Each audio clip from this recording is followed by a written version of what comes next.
Arthur, explica para a gente na prática o que um acordo desse aí de 100 bilhões de dólares significa para o mercado mundial e também para as funcionalidades da inteligência artificial.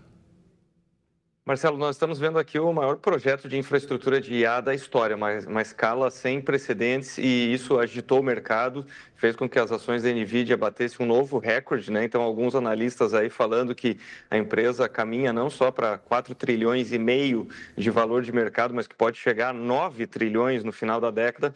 Mas eu queria explorar aqui dois cenários, que tiveram vários investidores que também ficaram super preocupados. Então, o cenário número 1 é o seguinte: nós estamos vendo parcerias sendo consolidadas. Começa lá atrás com a Microsoft fazendo uma grande parceria com a OpenAI, ou seja, a Microsoft tem toda a base de clientes finais e fez essa parceria justamente para sair na frente. A OpenAI, então, faz toda essa camada de IA e começa a estabelecer parcerias com a Oracle, não por acaso o maior acionista da Oracle, o seu fundador se torna o homem mais rico do mundo, já que a OpenAI fala em ter uma demanda de data centers de 300 bilhões.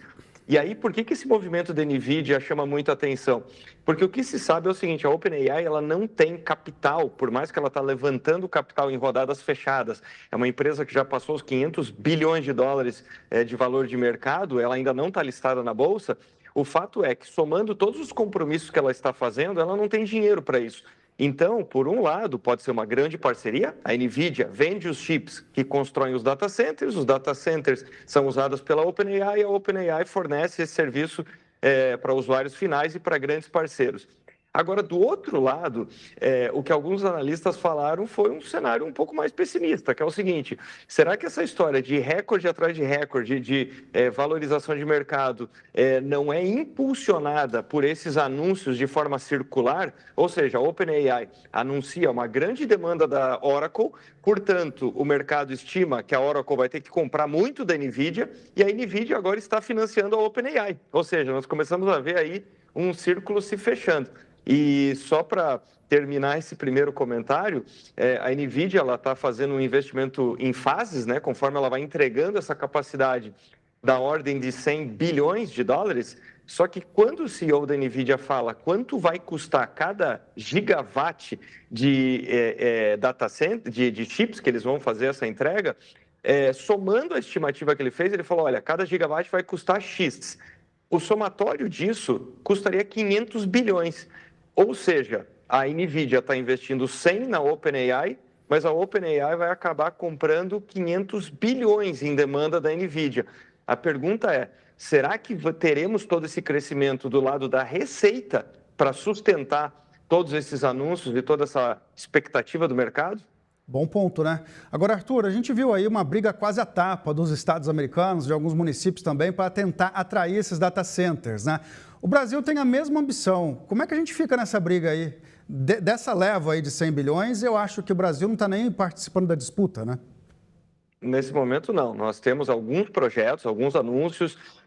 Recentemente, vários portais internacionais, algumas importantes revistas começaram a falar que a América do Sul poderia ser esse próximo ponto quente aí dos investimentos de data center. Nós temos alguns anúncios no Brasil, mas nada perto dessa escala. E por que todo mundo está querendo isso? Quer dizer, se alguns anos atrás os estados americanos estavam brigando, oferecendo incentivos recordes para receber, por exemplo, as unidades da Amazon, né, de processamento, porque isso gera uma série de empregos, só para dar a dimensão do que a OpenAI e a NVIDIA estão anunciando aqui em demanda de energia elétrica, nós estamos falando de uma demanda que seria de alguma coisa perto como 13 milhões de residências. Então, é uma demanda energética colossal. É por isso que a OpenAI, cada vez mais, não só ela, mas outras Big Techs como a Alphabet, a própria Microsoft, investigam e fazem investimentos em geração de energia nuclear, porque é importante lembrar que esses data centers consomem 24/7, então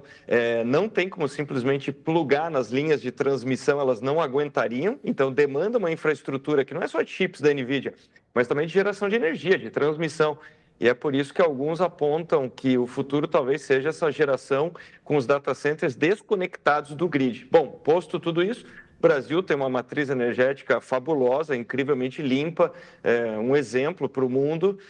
Agora, sabemos que tem toda a questão de cenário, o cenário cambial, o cenário político, econômico, enfim. Então, é por isso que, como em vários aspectos, o Brasil tem muito potencial, tem muito futuro, mas precisa entrar nesse jogo se mostrando um lugar mais estável para investimentos. Agora, quando a gente fala, por exemplo, do Brasil participar também na formulação da inteligência artificial, aí eu acho que a gente está mais longe ainda, né, Arthur? A gente não vê nenhuma iniciativa concreta aqui do Brasil para desenvolver algo que possa realmente contribuir para essa expansão mundial, né? Eu diria que, como aconteceu na era dos aplicativos para smartphone, na era das grandes plataformas e até mesmo no começo da internet, então dando alguns passos atrás, o Brasil tem um dos maiores mercados potenciais do mundo, né? Nós estamos falando de mais de 200 milhões de pessoas, pouquíssimos lugares do mundo têm esse potencial, estamos entre as maiores economias do mundo, mas quando se fala em investimento, essa é uma das nossas maiores fraquezas. Basta ver a capacidade de investimento em infraestrutura, que é muito aquém do que seria necessário. Então, quando nós falamos aí de CAPEX, que são os investimentos em hardware e infraestrutura, o Brasil já tem ficado para trás há algum tempo, né? Eu não estou falando só de portos, estradas e rodovias, mas quando você pega essas cifras, nós estamos vendo uma escalada. Engraçado, né? Porque alguns anos atrás falava-se que o software estava devorando o mundo. Em alguma medida isso se concretizou com a internet, com o e-commerce, enfim, mas agora para poder criar esta camada de software chamada IA, nós estamos vendo investimentos em hardware, que isso é uma coisa sem precedente, é uma coisa histórica. E para esse jogo o Brasil não tem capacidade de investimento. O que eu quero dizer com isso? Nós temos empresas que estão desenvolvendo aplicações espetaculares de IA, consumindo essa infraestrutura e consumindo tecnologia desenvolvida por empresas como a OpenAI e como tantas outras que estão participando desse mercado. Mas nós não temos no campo do investimento efetivo em hardware ou nesse investimento em chips ou nesse investimento nos LLMs qualquer competidor que se apresente como um protagonista global.